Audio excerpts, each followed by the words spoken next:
16 सोमवार व्रत बहुत प्रसिद्ध और श्रद्धा पूर्वक किए जाने वाला व्रत है। इसे 16 सोमवार का व्रत भी कहते हैं। ये व्रत भगवान शिव व माता पार्वती की कृपा प्राप्त करने के लिए किया जाता है और इससे मनचाही इच्छा भी पूर्ण होती है। आइए भक्तों, अब जानते हैं व्रत विधि। प्रातः स्नान करके स्वच्छ वस्त्र धारण करें। घर या मंदिर में भगवान शिव पार्वती की मूर्ति स्थापित करें।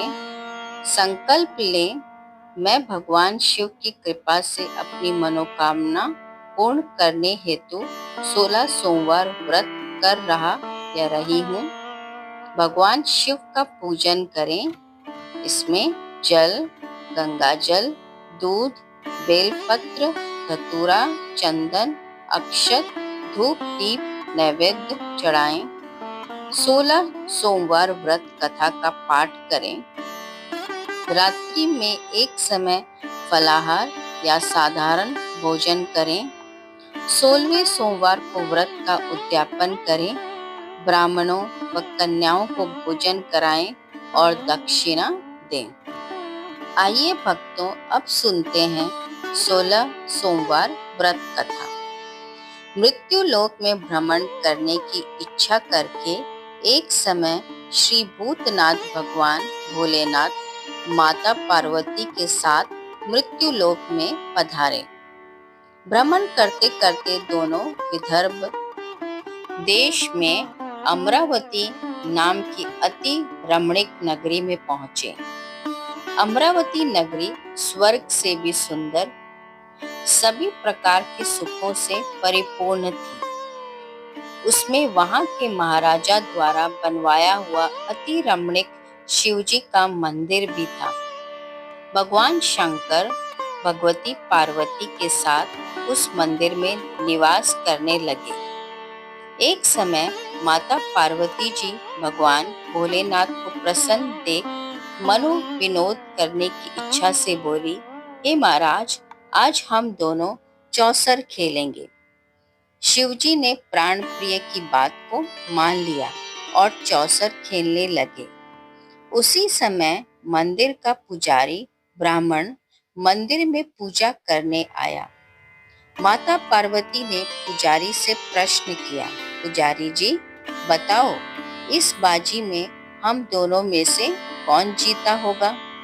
ब्राह्मण बिना विचार जल्दी से बोल उठा कि महादेव ही जीते होंगे। थोड़ी देर में बाजी समाप्त हो गई और पार्वती जी जीत गई। पार्वती जी को बहुत गुस्सा आया और ब्राह्मण को झूठ बोलने के अपराध के कारण श्राप देने को चली। भोलेनाथ ने माता पार्वती को बहुत समझाया, लेकिन उन्होंने ब्राह्मण को कोढ़ी होने का श्राप दे दिया। कुछ समय बाद पार्वती जी के श्रापवश पुजारी के शरीर में कोढ़ पैदा हो गया। वह बहुत अधिक दुखी रहने लगा। पुजारी को श्राप का कष्ट भोगते हुए जब बहुत दिन गुजर गए, तब एक दिन देवलोक से अप्सराएं शिवजी की पूजा करने के लिए उस मंदिर में पधारी। पुजारी के कोढ़ के कष्ट को देखकर उन्हें बड़ी दया आई और उनसे कारण पूछा। पुजारी ने निसंकोच सारी बातें उन्हें बता दी। वह अप्सराएं बोली, हे पुजारी, अब तुम अधिक दुखी मत होना।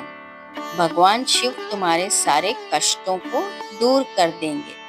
तुम सब व्रतों में श्रेष्ठ 16 सोमवार का व्रत भक्ति भाव से किया करो। पुजारी ने अप्सराओं से नम्रता पूर्वक 16 सोमवार व्रत की विधि पूछी। अप्सराओं ने बताया, सोमवार को भक्ति भाव से व्रत करो, साफ वस्त्र पहनो, संध्या व उपासना के बाद आधा सेर गेहूं का आटा लो, उसके 3 भाग करो और घी, गुड़, दीप नैवेद्य, पुंगी फल, बेलपत्र, जनेऊ जोड़ा, चंदन, अक्षत, पुष्प आदि के द्वारा प्रदोष काल में भगवान शंकर की विधि से पूजा करो। तत्पश्चात 3 भागों में से एक शिवजी को अर्पण करो, बाकी 2 शिवजी का प्रसाद समझकर उपस्थित लोगों में बांट दो और फिर आप भी प्रसाद समझकर खाओ। इस विधि से 16 सोमवार व्रत रखो। 17वें सोमवार को पाव सेर पवित्र गेहूं के आटे की बाटी बनाओ, उसमें घी और गुड़ मिलाकर चूरमा बनाओ। भगवान भोलेनाथ को भोग लगाकर उपस्थित भक्तों में बांट दो। इसके बाद कुटुंब सहित प्रसाद लो तो शिवजी की कृपा से उसकी सभी मनोकामनाएं पूरी हो जाती हैं। ऐसा कहकर अप्सराएं स्वर्ग को चली गई। ब्राह्मण ने यथा विधि षोडश सोमवार व्रत किया तथा भगवान शिव की कृपा से रोग से मुक्ति पाकर आनंद से रहने लगे। कुछ दिन बाद शिवजी और पार्वती जी उस मंदिर में पुनः पधारे। ब्राह्मण को निरोगी देखकर पार्वती जी ने ब्राह्मण से रोग से मुक्त होने का उपाय पूछा। ब्राह्मण ने 16 सोमवार व्रत कथा सुनाई। पार्वती जी बहुत प्रसन्न हुई। ब्राह्मण से व्रत की विधि पूछी और स्वयं व्रत करने के लिए तैयार हो गई। व्रत करने के बाद उनकी मनोकामना पूरी हुई और उनके रूठे बेटे स्वामी कार्तिकेय स्वयं माता के आज्ञाकारी हुए। कार्तिकेय जी को अपना ये विचार परिवर्तन का रहस्य जानने की इच्छा हुई। वे माता से बोले, हे माता, आपने ऐसा कौन सा उपाय किया जिससे मेरा मन आपकी ओर आकर्षित हो गया? पार्वती जी ने वही षोडश सोमवार व्रत कथा की कथा उनको सुना दी। कार्तिकेय जी ने कहा, इस व्रत को मैं भी करूंगा क्योंकि मेरा मित्र ब्राह्मण बहुत दुखी दिल से परदेश गया है। मेरी उससे मिलने की बहुत इच्छा है। कार्तिकेय जी ने भी इस व्रत को किया और उनका प्यारा मित्र मिल गया। मित्र ने इस मिलन का भेद पूछा तो कार्तिकेय जी बोले, हे मित्र, हमने तुम्हारे मिलने की इच्छा करके 16 सोमवार का व्रत किया था। अब तो ब्राह्मण मित्र को अपने विवाह की बड़ी चिंता हुई। उसने कार्तिकेय जी से व्रत की विधि पूछी और यथाविधि व्रत किया। व्रत के प्रभाव से जब वह किसी कार्य से विदेश गया तब वहां के राजा की लड़की का स्वयंवर था।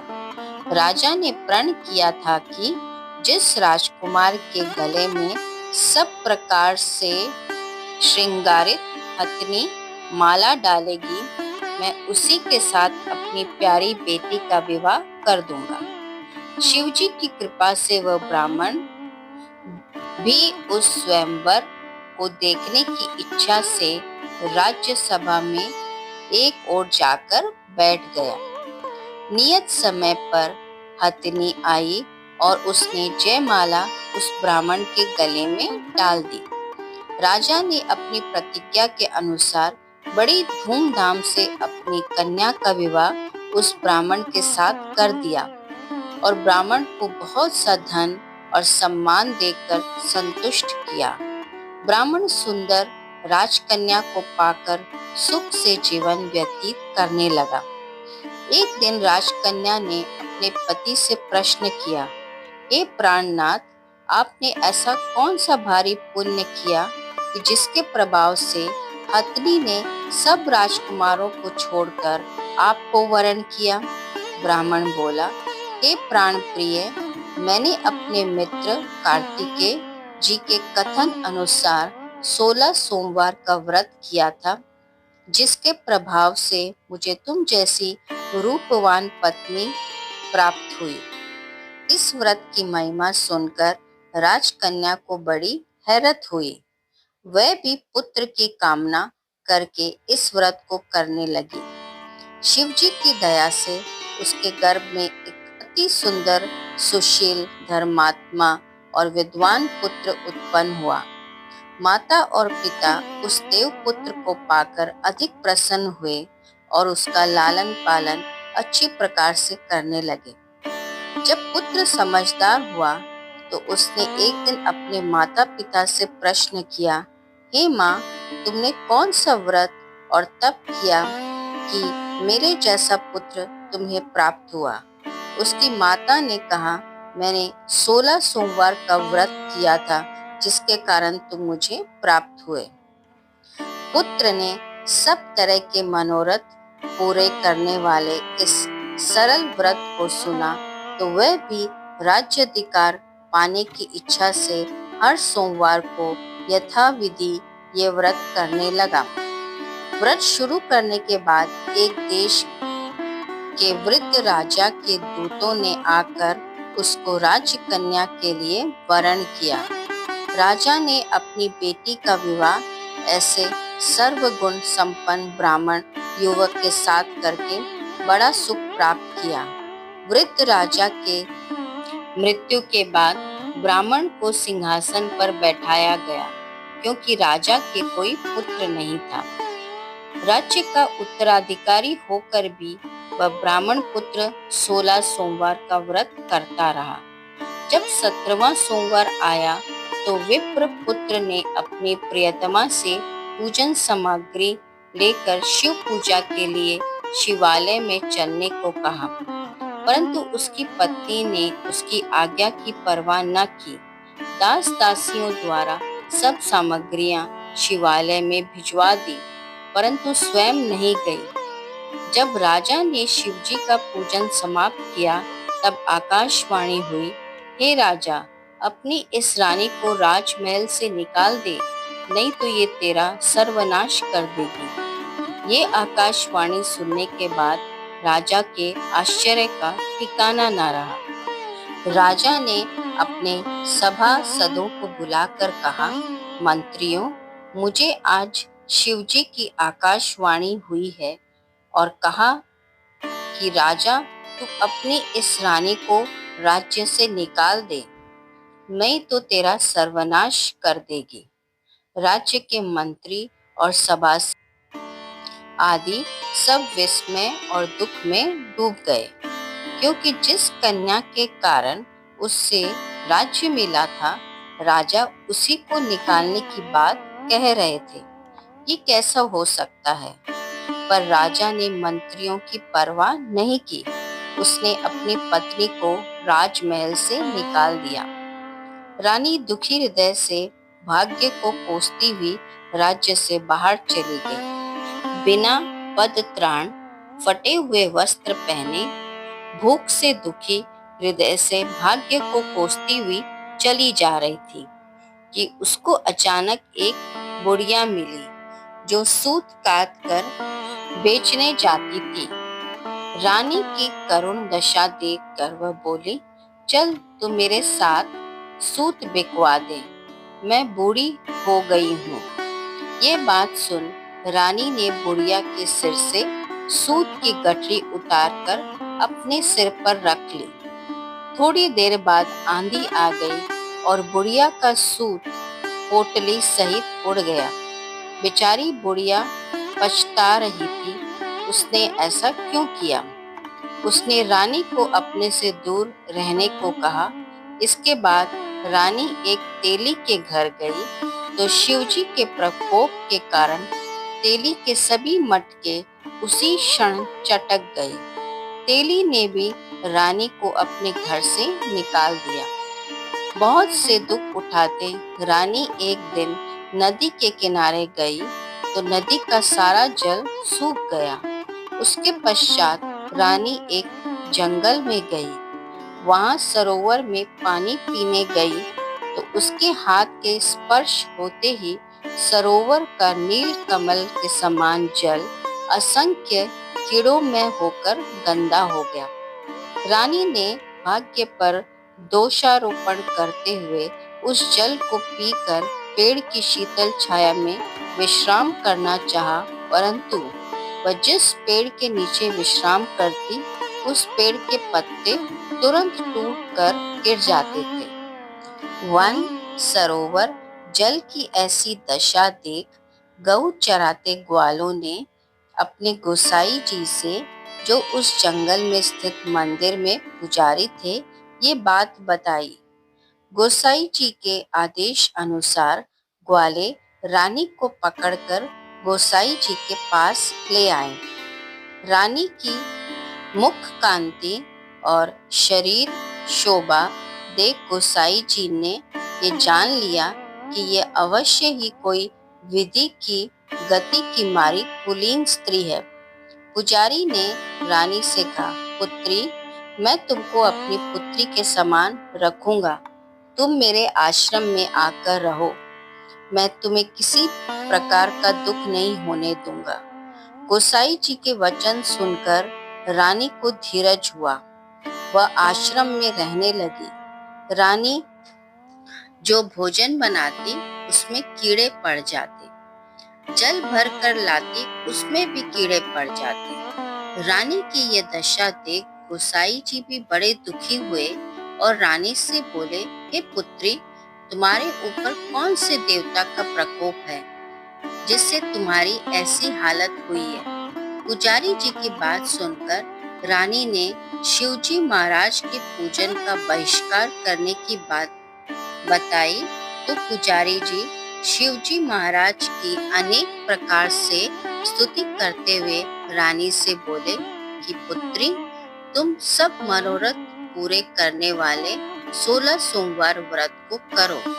उसके प्रभाव से इस कष्ट से मुक्ति हो सकेगी। गोसाई जी की बात सुनकर रानी ने 16 सोमवार व्रत किए।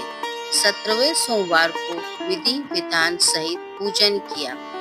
उस पूजा के प्रभाव से राजा के हृदय में विचार आया कि रानी को गए हुए बहुत समय बीत गया, न जाने कहाँ कहाँ भटकती होगी, उसे ढूंढना चाहिए। ये सोचकर रानी को तलाश करने के लिए राजा ने चारों दिशाओं में दूत भेजे। वह दूत रानी को तलाश करते हुए गोसाई जी के आश्रम में पहुंचे। वहां रानी को पाकर उनसे रानी को अपने साथ ले जाने का आग्रह करने लगे, परंतु गोसाई जी ने मना कर दिया। दूत चुपचाप वापस लौट आए और राजा को रानी का पता बतलाया। रानी का पता पाकर राजा गोसाई जी के आश्रम में गए और उनसे कहा, महाराज, जो देवी आपके आश्रम में रहती है वो मेरी पत्नी है। शिवजी के प्रकोप के कारण मैंने उसको त्याग दिया था। अब मैं भोलेनाथ की कृपा से उसे लेने आया हूँ। कृपया मुझे अपनी पत्नी को साथ ले जाने की आज्ञा दे। ये सुनकर गोसाई जी बड़े प्रसन्न हुए। उन्होंने रानी को राजा के साथ जाने की अनुमति दे दी। राजा बड़ी प्रसन्नता से रानी को महल में लेकर आया। सारे राज्य में उत्सव मनाया गया और चारों तरफ प्रसन्नता की लहर दौड़ गई। सारी प्रजा ने अपनी रानी के आने पर खुशियां मनाई।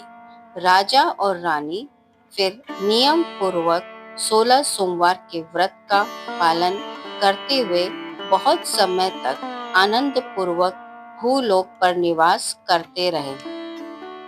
अंत समय में दोनों को मोक्ष की प्राप्ति हुई। इस प्रकार जो मनुष्य 16 सोमवार के व्रत को श्रद्धा पूर्वक करता है, उसकी सभी मनोकामनाएं भगवान शिव जी की कृपा से पूर्ण होती है और उसे मोक्ष की प्राप्ति होती है। बोलो भगवान भोलेनाथ की जय। भक्तों, आप अपने इस चैनल को लाइक, शेयर और सब्सक्राइब करें। धन्यवाद।